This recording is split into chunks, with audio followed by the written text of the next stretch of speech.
अस्सलाम वालेकुम। ओके जी, मैकेनिक्स में we were doing chapter 4 work energy and power. In fact हम ऑलमोस्ट उसको कंप्लीट कर चुके हैं।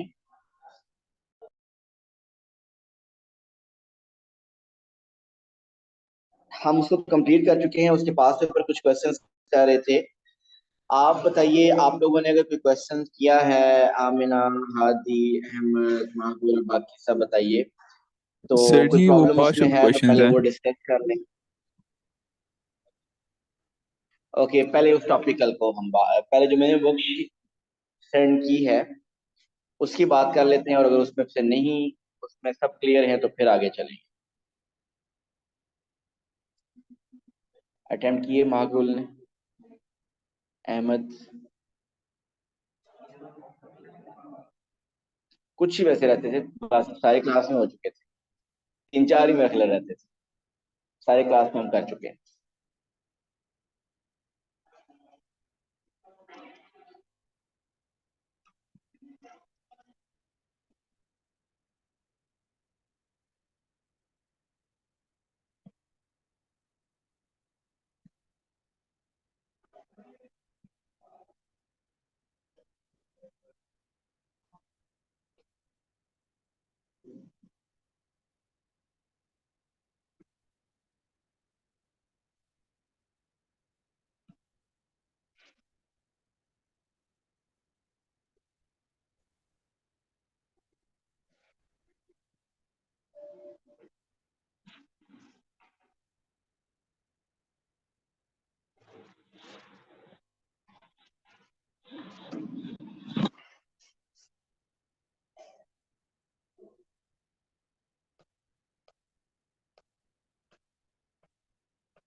ओके जी, क्वेश्चन 14 हमने डिस्कस करना है, जो कि थोड़ा सा बाकियों के कंपैरेटिवली थोड़ा सा आपको टफ टाइम दे सकता है, स्पेशली सेकंड पार्ट में। पर देखते हैं question 14।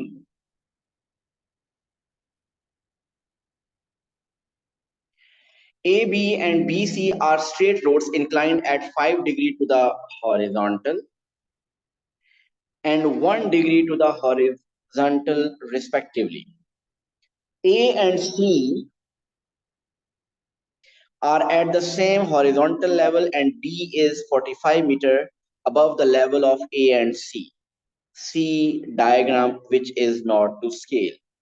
A car of mass 1200 kg travels from A to C passing through. Okay, part 1. For the motion from A to B, the speed of the car is constant. The speed of the car is constant. And the work done against the resistance to motion is 360 kilojoules.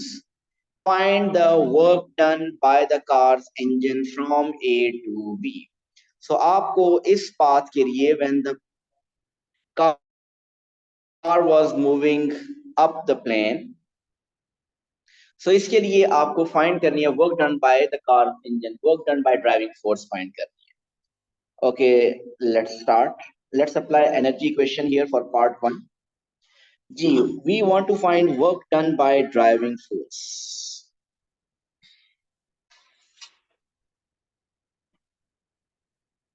Minus work done against the resistive force is 360 kilojoules.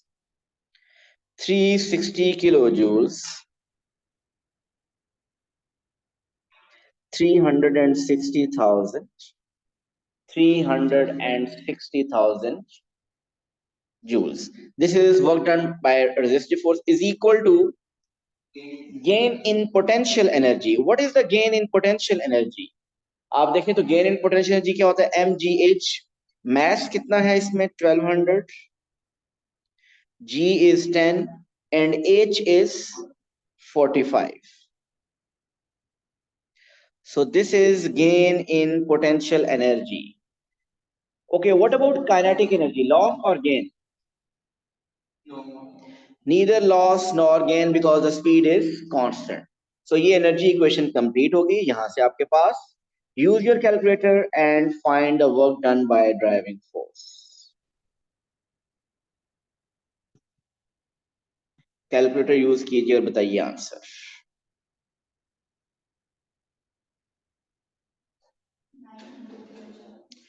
900,000 joules, or we can say 900 kilojoules.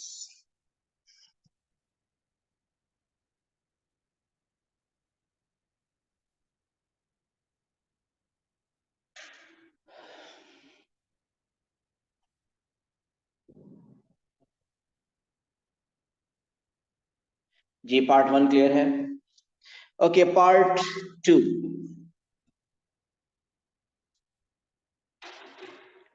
Part 2 वो question है जो कि normally majority लोगों का answer इसमें गलत आता है। पार्ट 2 जरा देखिए इस क्वेश्चन में। The resistance to motion is constant throughout the whole journey. अब ये उसने बता दिया, the resistance to motion is constant throughout the whole journey. For the motion from B to C, the work done by driving force is 1660 kilojoules. Given that the speed of the car is b, at b is 15 meter per second, show that its speed at c is 29.9 meter per second. Correct to 3 significant figures. ठीक जी, बताइए क्या हमारे पास energy equation apply करने के लिए, अगर energy equation हम apply करें बी टू सी के लिए, do we have all information? Do we have work done by driving force? What is that work done by driving force? 1660 kilojoules. Okay. Do we have work done against the resistive force? जी, it is 360 kilojoules. Okay, आपके मुताबिक वो भी है, चले मान लेते हैं थोड़ी देर के लिए। आगे चलता हूं मैं। Is equal to loss in potential energy mgh, वो भी सब कुछ है, m भी है, g भी है, h भी है। And what about kinetic energy? Kinetic energy में हमें प्रूव करना है कि उसकी सी पे स्पीड 29.9 है, मीन स्पीड इंक्रीज हो रही है। So gain in kinetic energy half m B one हमें फाइंड करना है, प्रूव करना है, और B two 15। So everything is given. लेकिन जो आपने अभी बताया है इससे आप कैलकुलेशन करेंगे अहमद, तो आंसर आपका स्पीड 29.9 नहीं आएगी, इट विल बी रॉन्ग। क्या मिस्टेक की हमने इसमें?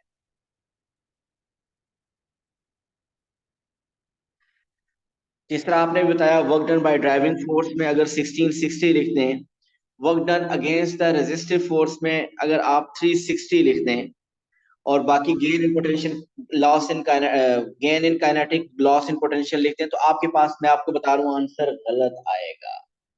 रीजन बताइए, why will that be incorrect?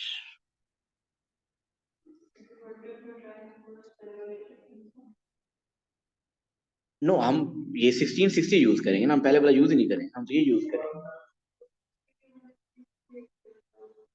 वो तो ए टू बी के लिए, वो तो देखें ए टू बी के लिए गिवन था, वो ए टू बी के लिए हमने पार्ट 1 में यूज कर लिया। अब बी टू सी के लिए डिफरेंट गिवन है 1660, तो हम 1660 यूज करेंगे, तो उसका कोई मसला नहीं है, वो तो बिल्कुल ठीक है। मसला है ये जो रेजिस्टेंस आप मुझे कह रहे हैं ना कि यूज करूं work done by the resistive force, ये आप जो कह रहे हैं कि यूज करें 360 kilo joules, this is incorrect. Why this is incorrect?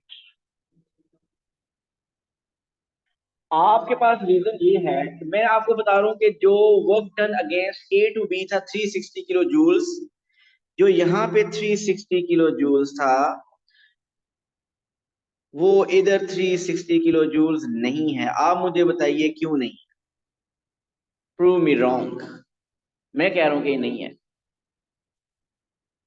आपके पास रीजन क्या है, मैं वो बताता हूं। आपके पास रीजन ये है कि उसने कहा है the resistance to motion is constant throughout the whole journey, तो फिर दोनों में work done against the resistance 360 kilo joule same होना चाहिए।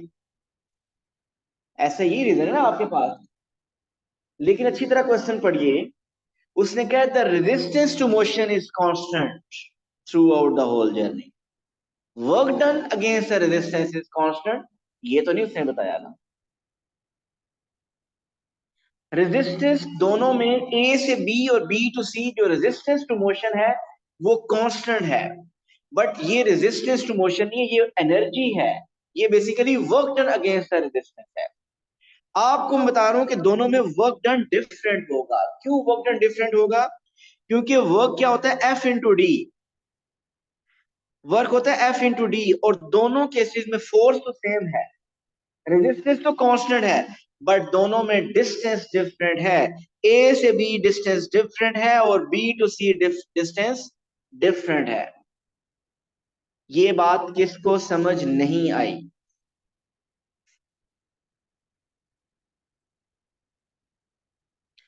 सो आप ऐसा कीजिए, बी से C work done against the resistance find करनी है पहले। तो आप जरा देखते जाइए अब ए टू बी के लिए, ए टू बी के लिए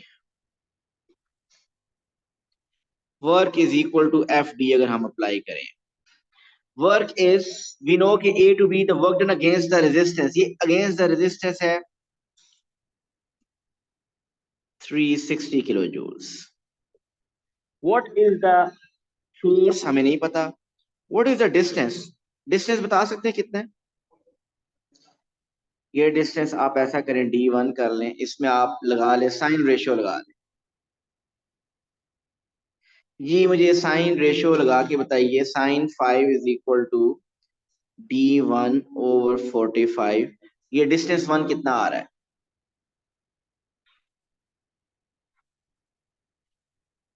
ये फाइनल आंसर नहीं है तो 5 सिग्निफिकेंट फिगर तक बताइएगा।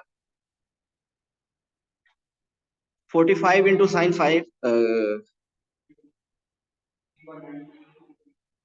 सॉरी मैंने उल्टा लिखा था, 45/x होना चाहिए था। Sign 5 is equal to 45/d होना चाहिए था। तो 45/sin 5 करें, क्या आ रहा है? एक मिनट ठहरिएगा, दोबारा बताएं।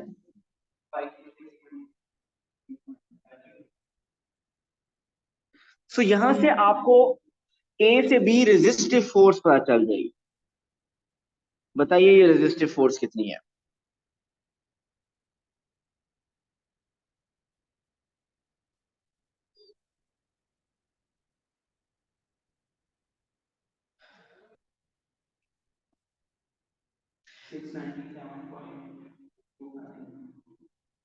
0.29,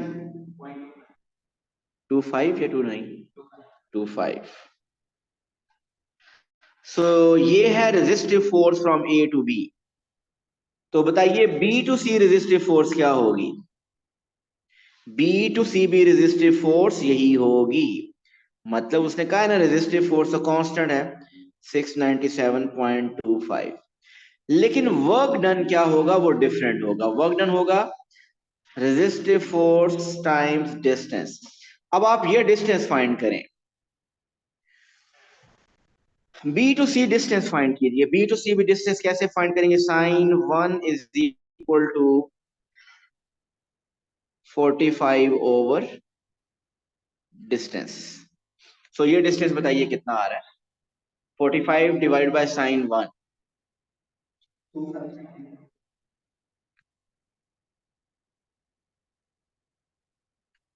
257 पॉइंट तो नहीं है? 25781,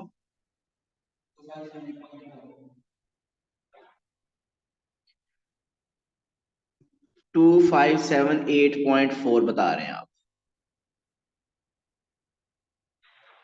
डिस्टेंस, यही है 2578.4। तो अब आप देखिए वर्क डन क्या आ रहा है।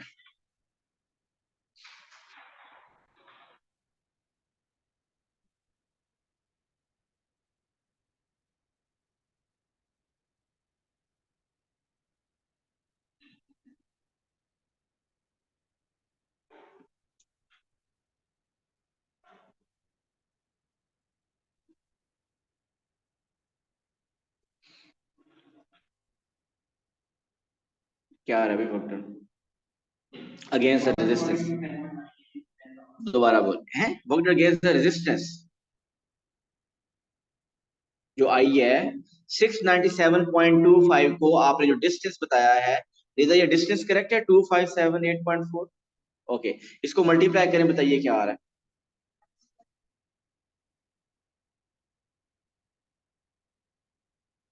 So this is the work done against the resistance 1797789.4।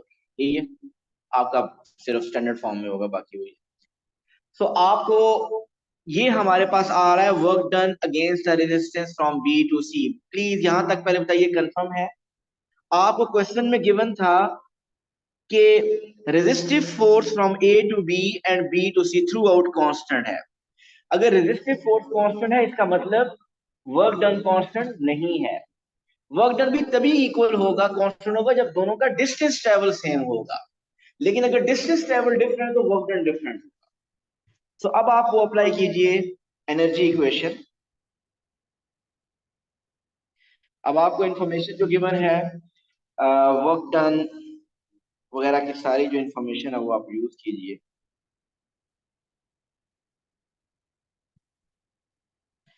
Ji, work done by the driving force is given 1660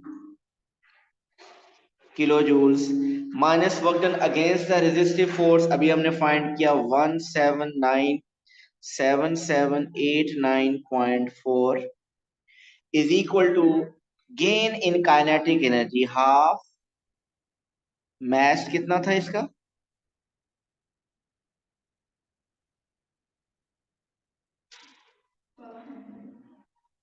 1200। V1 find करना है, माइनस V2 स्क्वायर था आपके पास 15 square, minus loss in potential energy mgh, mass 1200, G10 और height थी I think 45। So everything is given in this equation.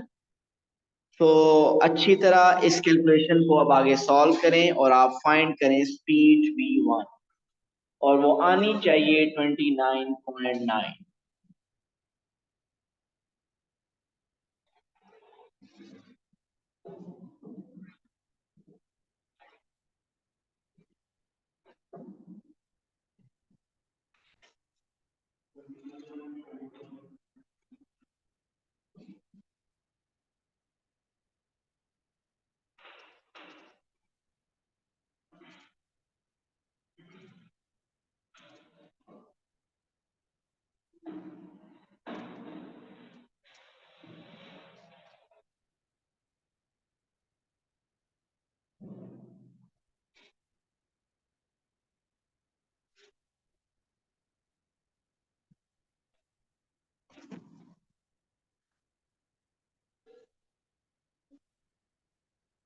ये work energy question वाले question में थोड़ा सा कैलकुलेटर का यूज भी केयरफुली करना है, और बहुत ज्यादा एक्सटेंसिव यूज है इसका।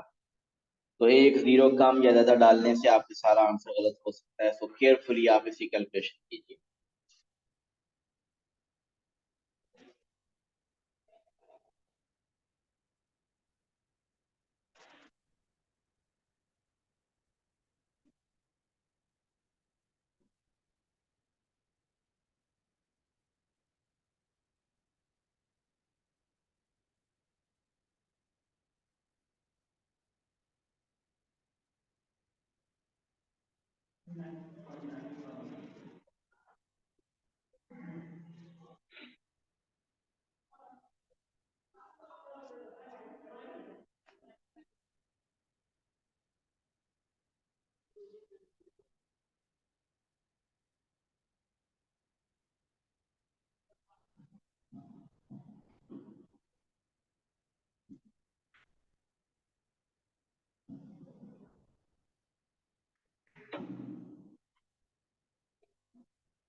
तो प्रूव हो गया, वेलोसिटी आपके पास आ रही है 29.9, final speed mean at C it is 29.9।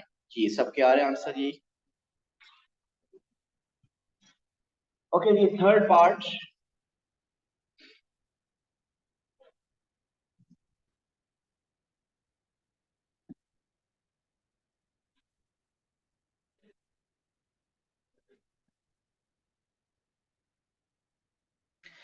Third part is the car's driving force immediately after leaving B is 1.5 times the driving force immediately before reaching C.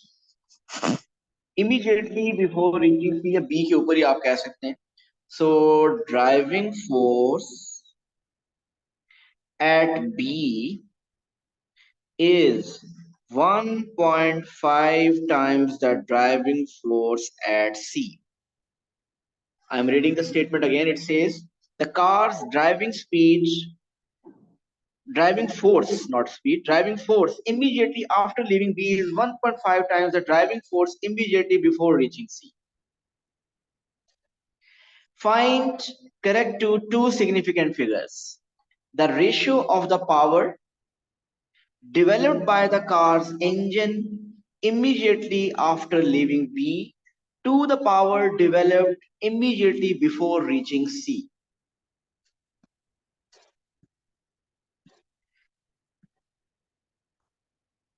So ratio of power at B to the ratio of power at C ये find करनी है. So ratio of power at B to the ratio of power at C ये हमने ratio find करनी है.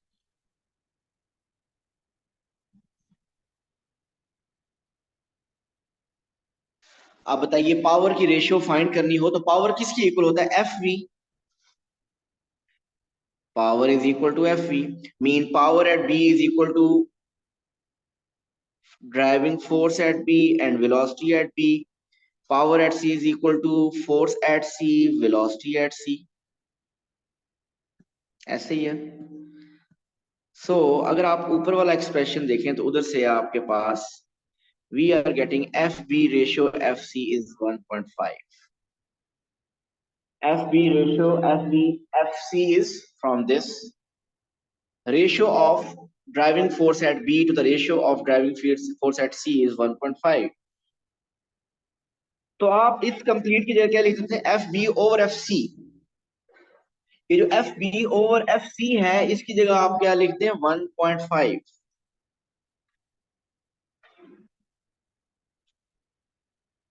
And what is the velocity at B. Velocity at B is speed at B is 15 हमें given था question में. And what's the speed at C वो हमने part 2 में प्रूव किया इट्स 29.9. सो ये कैलकुलेशन कीजिए. You will get the ratio of power at B to the ratio of power at C. और अपना आंसर टू सिग्निफिकेंट फिगर तक बताइए. Answer correct to two significant figure.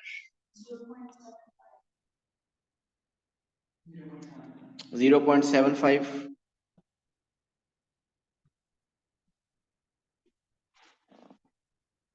So this is the ratio.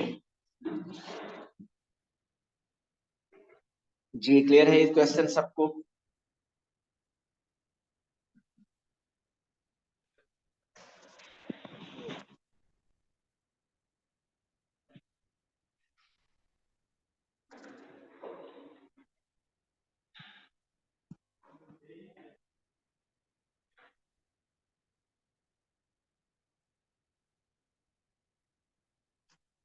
हम 16 तो कर चुके हैं ना. लास्ट में 16 किया था. ये B A B C D जिसमें था 17 का पार्ट 3. Okay जी, let's see what is question 17. We have to discuss its part 3. पहले जल्दी से हम पार्ट A 1 और 2 देख लेते हैं सिर्फ. A car of mass 600 kg travels along a straight horizontal road starting from a point A. The resistance to motion of the car is 750 Newton. The car travels from A to B at a constant speed in 100 seconds. The power supplied by the car's engine is constant and equal to 30 kilowatt. Find the distance AB. Complete ही कर लेते हैं इस question को. Okay जी, आपको part 1 में find करना है डिस्टेंस AB और स्पीड देखिए कांस्टेंट है. स्पीड कांस्टेंट का मतलब आपके पास एक्सेलरेशन इज 0। ओके, एक्सेलरेशन आपके पास 0 है और आपको फाइंड करना है डिस्टेंस। आपके पास जब आपके पास स्पीड कांस्टेंट हो तो आप डिस्टेंस फाइंड करने के लिए या s is equal to U T, distance s is equal to V T, जो आप नॉर्मली मैथ्स ओ लेवल में करते आ रहे हैं वो आप यूज कर सकते हैं, s equal to V T. या अगर आपने s equal to U T plus half A T square use करना है तो वो कर सकते हैं, लेकिन उसमें वो स्पीड तो कांस्टेंट होती है, वो एक्सेलरेशन 0 हो जाता है। सो उसके लिए आपको इसका मतलब डिस्टेंस अगर फाइंड करें तो यू नीड टाइम। ऐसे ये टाइम नहीं है हमारे पास, नहीं टाइम है 100 सेकेंड, हमारे पास कांस्टेंट स्पीड क्या है वो नहीं पता। सो कांस्टेंट स्पीड नहीं पता, और कांस्टेंट स्पीड कैसे निकालेंगे? उसके लिए इस क्वेश्चन में अगर आप देखें तो रेजिस्टेंस 750 है। मैंने आपको बताया था कि जब स्पीड कांस्टेंट हो तो फॉरवर्ड फोर्सेस और बैकवर्ड फोर्सेस आर इक्वल, ये हमने किया हुआ है। सो फॉरवर्ड फोर्स या driving force will be equal to resistive force, और resistive force है 750। सो अगर resistive force 750 है तो इसका मतलब ड्राइविंग फोर्स भी 750 है, क्योंकि कांस्टेंट स्पीड में all the forward forces are equal to backward forces.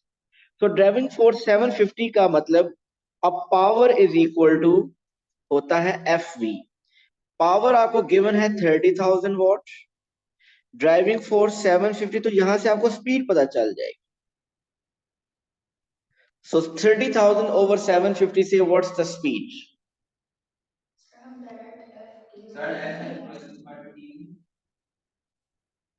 दोबारा बोले, चले पहले आप बोले।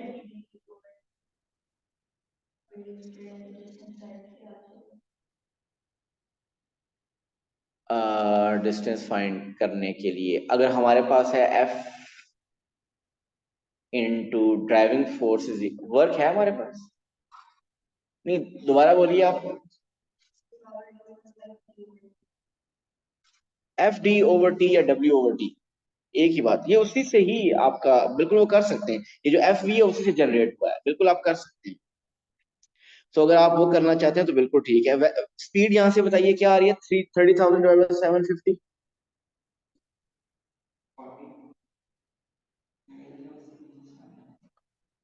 20 आ रही है मेरा ख्याल, 40, हाँ जी 40। सो स्पीड आ गई 40। So S is equal to V T अगर लगाएं, डिस्टेंस इज फाइंड करना है और स्पीड है 40, टाइम है 100, तो डिस्टेंस आ जाएगा 4000 मीटर। ऐसे ही है। तो जब आपकी स्पीड कांस्टेंट हो तो simply S is equal to V T, S is equal to U T लगा सकते हैं। अगर आप इसको आगे लगाएं S equal to half A T square लगाना चाहते हैं तो लगा दें, एक्सेलरेशन क्योंकि 0 होगा तो वो सारा 0 ही हो जाएगा। सो पार्ट 1 हो गया है, पार्ट 2 की तरफ चलते हैं। The car's engine is switched off at B, the car's engine is switched off at B and the car's speed decreases until the car reaches C with a speed 20 metre पर second.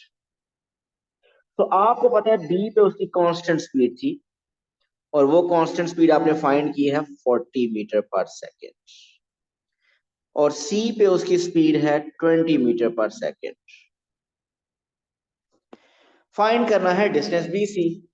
So let's use energy equation. What is the work done by the driving force? 0 reason, क्योंकि engine is turned off, so work done by driving force is 0। What is the work done against the resistive force? देखिए question के start में उसने बता दिया था कि resistance to motion is constant throughout, और वो रेजिस्टेंस है, वो वर्क डन नहीं है अगेंस्ट रेजिस्टेंस। तो 750 एफ इंटू डी होता है वर्क डन। सो 750 इंटू एक्स, हमने जो डिस्टेंस बीसी फाइंड करा वो एक्स कह लिया, So work done against the resistive force is 750x is equal to, क्योंकि ये हॉरिजॉन्टल प्लेन है तो पोटेंशियल एनर्जी में गेन भी नहीं है और लॉस भी नहीं है, और क्योंकि स्पीड कम हुई है तो लॉस हुआ है kinetic energy, so minus loss in kinetic energy half mass v1 square minus v2 square. So यहाँ पे अगर आप देखें तो दोनों तरफ ये माइनस और माइनस तो कैंसिल हो जाएगा, सो आपके पास यहाँ x आ जाएगा। बताइए what is x, the distance bc।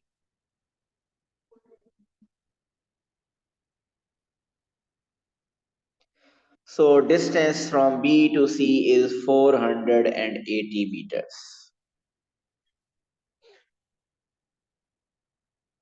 ये था सेकंड पार्ट।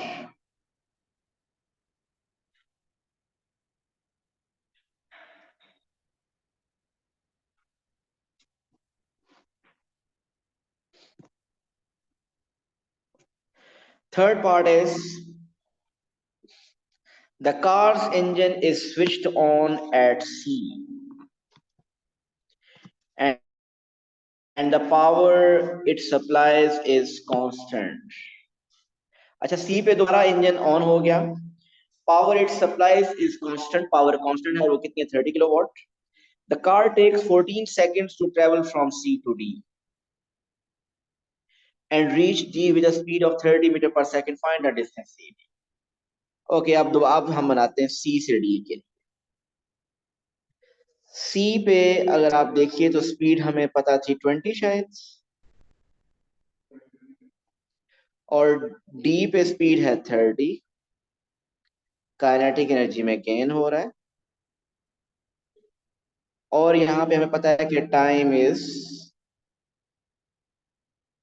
14 सेकेंड और पावर थ्रू आउट कॉन्स्टेंट है 30 kilowatt.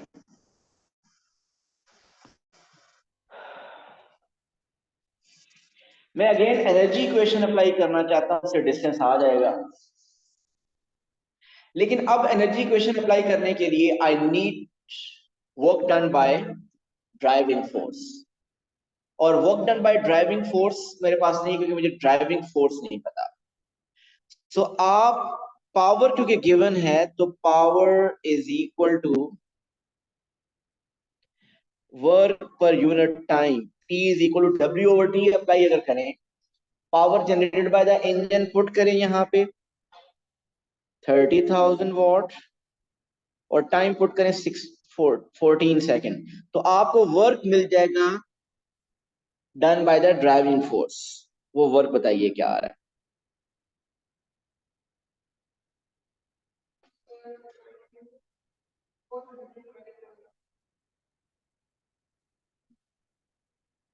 420,000। So this is the work done by the driving force minus what is the work done against the resistive force। resistive force still 750 अभी भी constant है, distance क्या है वो नहीं पता, वो डिस्टेंस हमने फाइंड करना है, तो force into distance 750 into X कर दिया is equal to gain in kinetic energy half, mass था 600, v1 square 30 square minus v2 square mean 20 square, और क्योंकि हॉरिजॉन्टल प्लेन है पोटेंशियल एनर्जी में neither gain nor loss. So आप इस equation को सॉल्व करें, यहां से हमारे पास x आ जाएगा।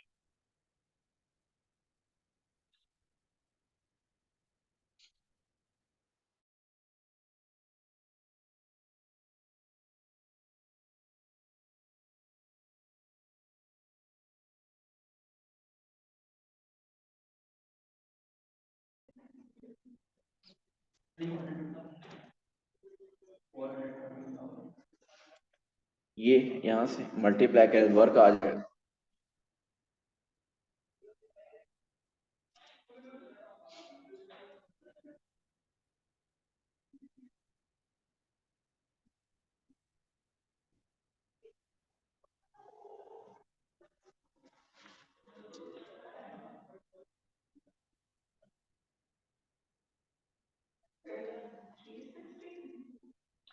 जी x क्या 360 आ रहा है, 360 meters? Yes, so it means the distance CD is 360 meters. जी क्लियर है सबको? So that was question 17। अब मेरी तरफ से ये टॉपिक कंप्लीट हो चुका है। आई थिंक वर्कशीट के भी ऑलमोस्ट 90% या 85% क्वेश्चन हम क्लास में कर चुके हैं। सो प्लीज अब आप फर्दर इसकी प्रैक्टिस इसी में से अगर कोई रिमेनिंग है वो खुद करें, और आपके पास जो टॉपिकल्स हैं एटलीस्ट कल आने से पहले इस टॉपिक के एटलीस्ट 10 अटेम्प्ट कीजिए।